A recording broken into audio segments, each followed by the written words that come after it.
क्यों इस लड़की को ना लेस्टर के ऊपर शुरू से ही थोड़ा बहुत डाउट हो रहा है कि लेस्टर कहीं ना कहीं हमें फंसवाना चाहता है, हमें मरवाना चाहता है।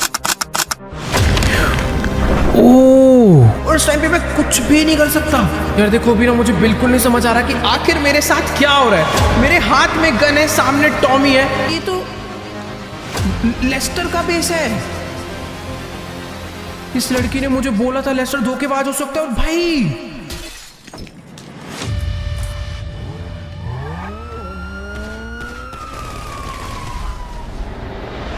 और कैसे हो दोस्तों, स्वागत है आपका और एक नए वीडियो में। टेक्नो गेमर GTA 5 गेमिंग में थोड़ा सा भी इंटरेस्ट हो तो आपने ये नाम सुना ही होगा। लॉकडाउन के टाइम पर GTA 5 के जब वीडियोस आते थे तो वो एक नॉर्मल गेम प्ले सीरीज थे, लेकिन आज के टाइम पे ये किसी एनिमेटेड सीरीज की तरह लगती हैं। हाय गाइस, मैं हूँ SD द पैंथर एंड आज का वीडियो बहुत डिफरेंट होने वाला है, क्योंकि आज हम इसको एक GTA 5 गेम प्ले सीरीज की तरह नहीं बल्कि एक मूवी सीरीज की तरह देखने वाले हैं, जहां हम देखेंगे कुछ हिडन डिटेल्स जो कि टेक्नो गेमर ने ऐड किया है अपनी वीडियोस में, जो कि जानते हुए भी कि ये स्क्रिप्ट है और मोड्स का यूज किया गया है, स्टोरी को और एंगेजिंग और इंटरेस्टिंग बनाता है। साथ ही देखेंगे स्टोरी में आने वाली कुछ पॉसिबिलिटीज के बारे में। देखिए, मैं जानता हूँ कि ये सुनने में बहुत क्रिंज और बेकार लगता है, लेकिन जैसे कि मैंने बताया, मैं इसको एक गेम प्ले की तरह नहीं बल्कि मैं इसे प्रॉपर मूवी सीरीज की तरह देख रहा हूँ। जिस क्वालिटी पे ये चल रहा है, हाँ, ये बिल्कुल एक एनिमेटेड मूवी सीरीज की तरह ही लग रहा है। तो यार, मैं अगर बहुत सिंपल शब्दों में कहूँ तो ये वीडियो PJ एक्सप्लेन्ड का गेमिंग वर्जन है।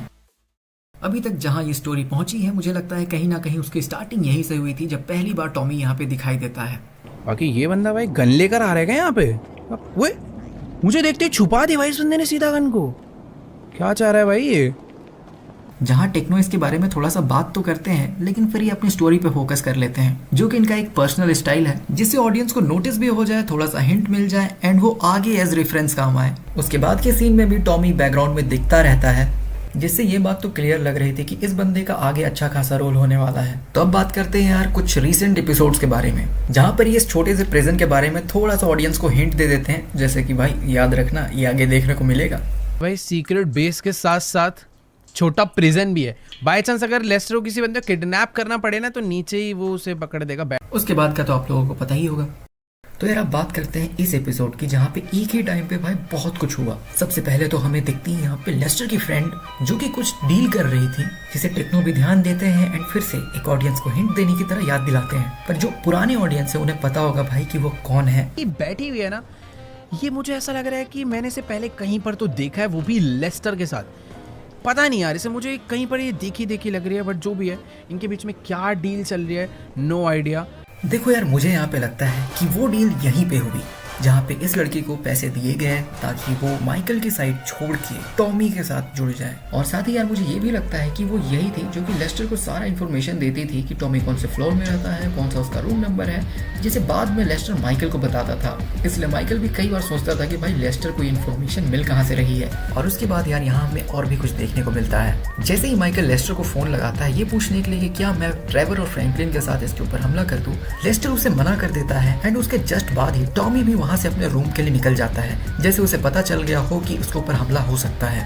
एक सेकंड, अबे यार, वर्सेटी अपनी मीटिंग खत्म करके अभी अपने रूम में जा रहा है, और यही अपनी सबसे बड़ी प्रॉब्लम है। हम अब जैसे तैसे रूम में एंट्री करने के बाद भी टॉमी वहाँ मिलता ही नहीं है, जैसे कि उसे पता चल गया था और वो एक तरीके से माइकल के लिए रेडी था। एक सेकंड भाई, टॉमी, ये क्या? टॉमी सामने था, उसने मेरे ऊपर एक बॉम्ब फेंका जिससे ये, एक मिनट भाई, मुझे ना थोड़े से चक्कर आने लग गए इस बॉम्ब के आते ही। ये टॉमी भाई सामने से आ रहा है मुझे मारने के लिए, और इस टाइम पे मैं कुछ भी नहीं कर सकता। और फिर आता है वो सीन जहाँ पे वो लड़की यानी कि लेस्टर की फ्रेंड उसके साथ होती है एंड वहाँ पे माइकल भी पहुँच जाता है, और वो जैसे ही लेस्टर से बात करने लगता है, आप देख सकते हो वो लड़की नीचे क्या कर रही है भाई, वो चेहरा छुपा रही है, जैसे कि कहीं माइकल को उस पर शक ना हो जाए। और उसके बाद आता है सबसे बड़ा ट्विस्ट इस एपिसोड का, जहाँ पे इस प्रिजन को देख के लोगों ने बहुत जल्दी नोटिस किया होगा। और भाई डिटेलिंग देखो, इन्होंने बोर्ड पे भी बहुत ध्यान दिया है, जैसे कि ये देखो, इन्होंने डेक्स को मार डाला। नेक्स्ट टारगेट है इनका माइकल डी सेंटा, और उसके अगला टारगेट है निको बेलिक, जो कि यहाँ पे जब पहली बार प्लान किया जा रहा था तब नहीं था। तो अब पॉसिबिलिटीज की बात करते हैं। इस बोर्ड से ये तो क्लियर होता है कि निको बेलिक की एंट्री होगी, यानी कि GTA 4 का मेन कैरेक्टर भी आने वाला है। और मुझे लगता है माइकल और निको एक साथ टीम अप करेंगे, क्योंकि दुश्मन का दुश्मन दोस्त होता है। तो यार अब हम ऑलमोस्ट पहुंच चुके हैं अपने वीडियो के एंड में, और अब मैं अपनी थ्योरी बताने वाला हूं जो कि यूपीएससी में नहीं आएगा, पर इसे एंटरटेनमेंट की तरह देखो और भूल जाओ, ठीक है। देखो मैं गलत भी हो सकता हूं, जो कि पता चल जाएगा आने वाले एपिसोड में, पर मुझे लगता है कि लेस्टर धोखेबाज नहीं है, पर वो लड़की जो कि लेस्टर की फ्रेंड है वो ये सब कर रही है, यानी कि उसने डील किया है एंड वो लेस्टर के कंप्यूटर से सारी डिटेल लीक कर देती है, जिससे सबको ऐसा लगे कि ये सब लेस्टर कर रहा है जबकि एक्चुअल में वो लड़की कर रही है।